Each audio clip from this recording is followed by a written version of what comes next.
Hello, guys. Thanks for joining me again. I'm your movie guru back with another review. This time we're going to be doing a little film called Underwater. It didn't have that much fanfare.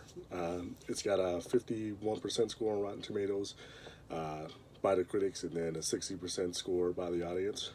For those of you who know nothing about it, it's basically this film. Kristen Stewart stars as the main protagonist. It's also got T.J. Miller for the comedic relief, and then you've got John Gallagher Jr. and Vincent Castle. About this mining company or this drilling company. They're drilling, in the bottom of the ocean, and then, they run into some problems. And, there's these creatures or these monsters down there that they end up unwittingly falling into. And so our hero and then the rest of her crew are trapped, down deep on the ocean's floor, and, they're trying to escape. So I give you my rating straight up. I gave it a strong 6.5 out of 10. By strong, I mean that just because I give it a 6.5 out of 10 doesn't necessarily mean that I think it's bad. Usually you kind of think of, 6 out of 10, that's a D, that's a bad film. That's not what I'm saying with this. Kristen Stewart, I'll start with the acting first off. She gets kind of a bad rep a lot. Most of you would know her from the Twilight movies, and she's kind of got a bad rep for being a bit of a wooden actor, not really showing real good range of emotion. I'll say she does a serviceable job in this film. Nothing about her acting distracted me from the film.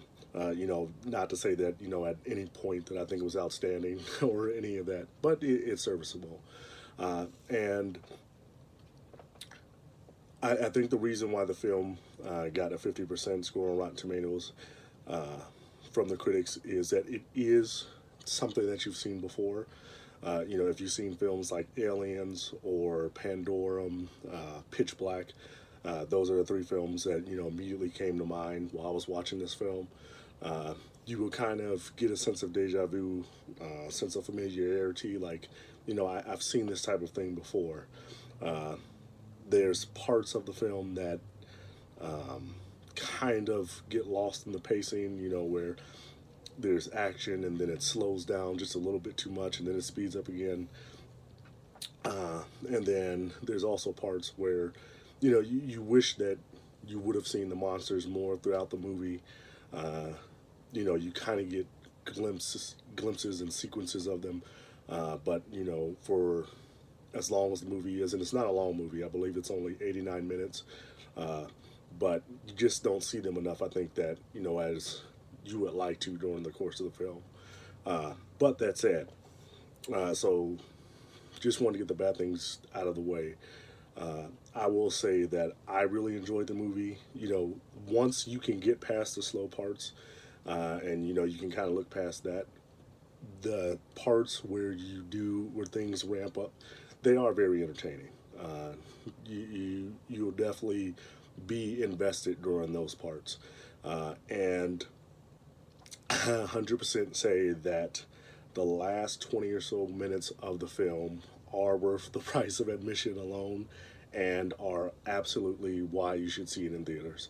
Not going to give anything away, but the last, I think it's about 20 minutes of the film, are absolutely why something of this nature, you want to see it in theaters. It definitely enhances it and adds to it.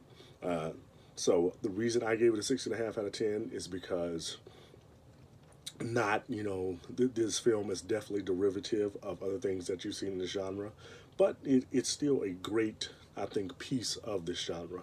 And like I say, there are a lot of parts I thought that were maybe just a tad too slow.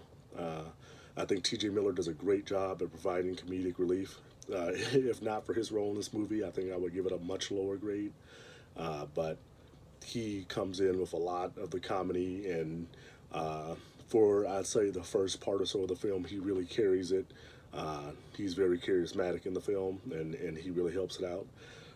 But I gave it a 6.5 out of 10 because, during some of the slower parts, you're kind of, okay, let's get to, where something's happening.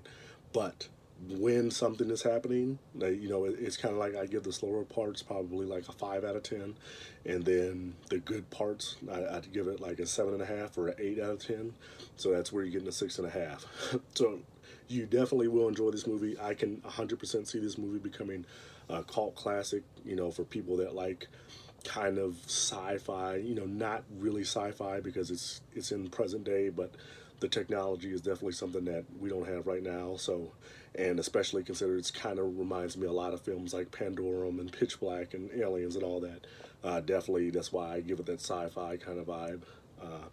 But for horror fans, sci-fi fans, you know, action thriller type fans, I think this is a film that will definitely become a bit of a cult classic, if not for anything else, but for that ending. And people will be very interested in the lore of that and where that goes. But that's my rating. Let me know what you guys think. If you saw the movie and you thought, hey, this was boring, this is terrible, I hated it, or you're like, 6.5 out of 10. Did we see the same movie? I gave it a 9 out of 10. You know, let me know. Give me a comment. We can discuss it. Thanks once again for watching, guys. Thanks for, if you like what you see, subscribe, hit the like button. I'll see you guys next time. Thank you.